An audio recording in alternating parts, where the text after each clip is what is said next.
Yo, yo, yo, what is up? Monday with Molly. Hey, yeah, yeah. I wonder if I'll ever stop doing that on these videos. My gut tells me probably not. But that's all right, because it's weird and I'm okay being weird. Please be more weird. All right, so on today's Monday with Molly, the topic is confident ways to communicate, whether it's communicating something positive or negative, confident ways to communicate with other people. So, feeling nervous or anxious or uncertain of how the other person will respond, regardless of what you're telling them, is very normal. You are definitely not alone with that.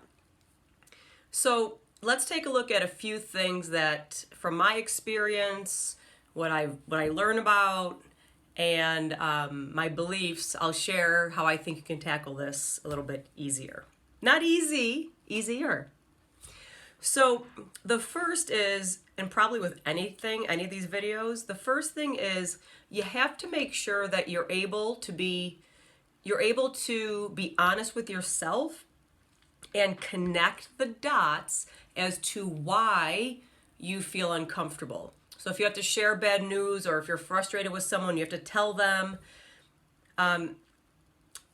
Go back, because it's not like you stink at communication. That's not what this is about. It's go back, connect your dots as to why you have the pattern that you have to feel anxious. Was it when you were younger and you shared some emotion or something that you were frustrated with someone and they got mad at you or ripped you apart or gave the silent treatment or told you were wrong or shut up or whatever the case might be? If you were repeatedly told that, you learned, oh, when I have to share a tough emotion or feeling or perspective with someone, I better just not, because I'm going to get berated again. That if that is the pattern that you have, and again, you know this, you got to connect your own dots as to why you have the pattern. Once you know that, you can go, oh, yeah, my dad used to always get mad at me when I shared troubling news or something. But now you're older, or maybe you're a grown adult, or whatever the case might be. Acknowledge that was a source of it, but you want to create a new pattern. You want to flip your 20 to create a new pattern of how to communicate. So you have to start with the why first. Connect the dots as to the why. That will give you a lot of insight.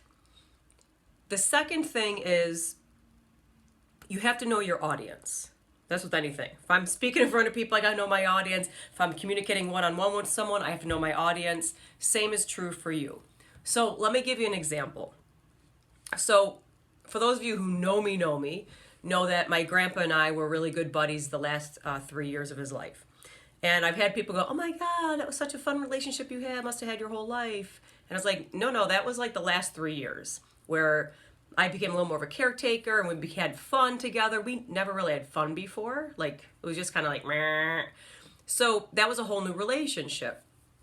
So as much as he was always kind of he's a steady, he, he was never one to get excited. Good, bad news, it was always the same. Right? He was born in 1919, fought in World War II, went through the Depression. I mean, that was serious stuff. So he kind of just has been even keel. So I would share good things, share positive things, and he would never get excited back. And I remember getting so frustrated.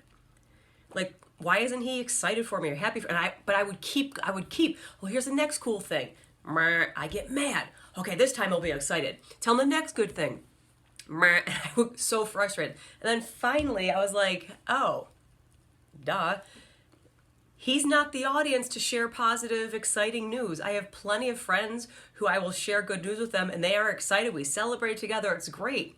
So I learned to know my audience on who I can share what with. So I share positive things with people who can reciprocate what I need back. I have some friends who I can share some really deep, serious stuff with, or if I'm going through some struggles. I have a couple, like a handful or less, probably 3, maybe 4, that I can share things with the deep, serious stuff that I know they can hold a space for me to do that. So I feel comfortable doing that. There are plenty of people in my life who I do not share the deep, deep, deep stuff with. But that's okay, because everybody can give you different things. So knowing your audience, I think, is really important to know how, historically, and their patterns too, how they're going to respond to you. That's really important also. So if you have something tough you need to share with someone, and there's someone who always goes off the deep end or takes everything personally, you have to know that going in. Again, if there's something you need to share with them, like you hurt my feelings were hurt when you did such and such, I think you have to address it. I don't think you hide from it. Just know there's going to be probably a backlash, but prepare yourself going in and don't take it personally, because that's just how they respond. Which leads into the third piece of this topic, is not to overthink what someone else is going to think or what they're going to say. Because if we overthink it, we already have the conversation going in our head and they're not even in the room. Have you done? Oh my gosh, I've done that so many times. I've had so many arguments with people who are not even in the room. Because we overthink it and we guess, and we're not mind readers, but we pretend we are.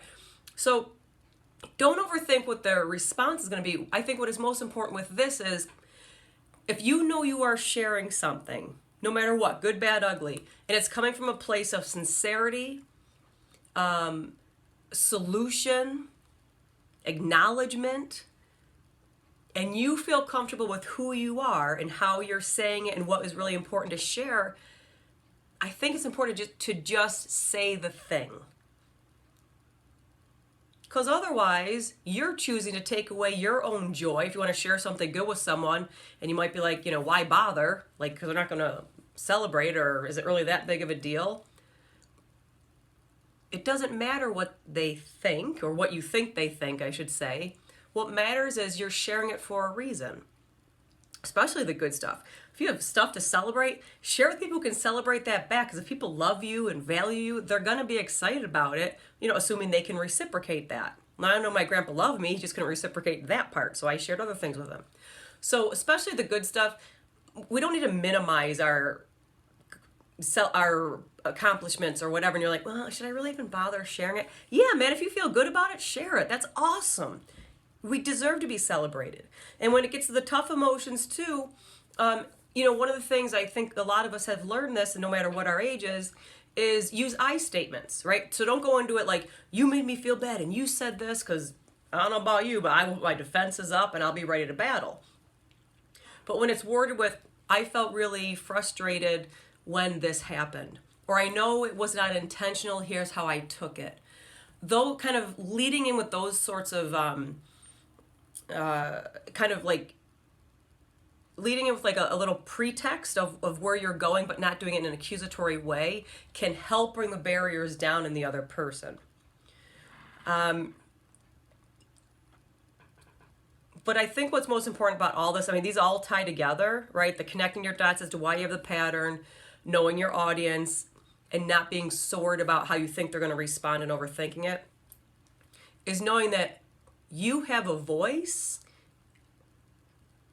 and you're not meant to be here to figure things out on your own, or to be the lone wolf. And I'm calling the kettle black on that one. You deserve to be heard. Your feelings deserve to be validated. And it's only until you know that or believe that you will be able to communicate probably more effectively. But knowing why you have that pattern of everything I've shared in this video so far, that is probably the most important. I used to never share anything because everyone hurt me and I didn't trust anyone. So I'm like, well, I'm going to share something with them. They're gonna hurt me eventually. They're not trustworthy. That was the pattern that I had, from decades ago. It took me decades to undo that and relearn something else. But I had to connect my dots as to, God, why do I keep everything to myself? Why am I so angry and frustrated? Oh, once I connected my dots, then I could learn to start to share and trust again. So that has to be the foundation in order to move forward. But every single one of you deserves to be heard and have your voice and your opinion and your feelings valued, because you matter. I hope that helps with how to communicate, or at least to be the catalyst to help you to communicate better and more effectively, and to know you don't have to hold anything in, good, bad, or ugly. I hope that helps you. It's not an easy topic. There are plenty of grown adults who have a really hard time communicating, like a lot, like probably the majority of humans. So you're not alone with this. Again, like I say on every video, I certainly hope this helps you. If what you're getting in these videos is providing you value, for someone you love and care about, please go ahead and subscribe below. And because I want to keep serving and having an impact, and I'm learning as I go with these too. So I appreciate you showing up and watching and listening. I appreciate your time. I look forward to seeing you on Friday for the next Flip Your 20 Friday. All right, have a great rest of the day. Flip your 20. Peace.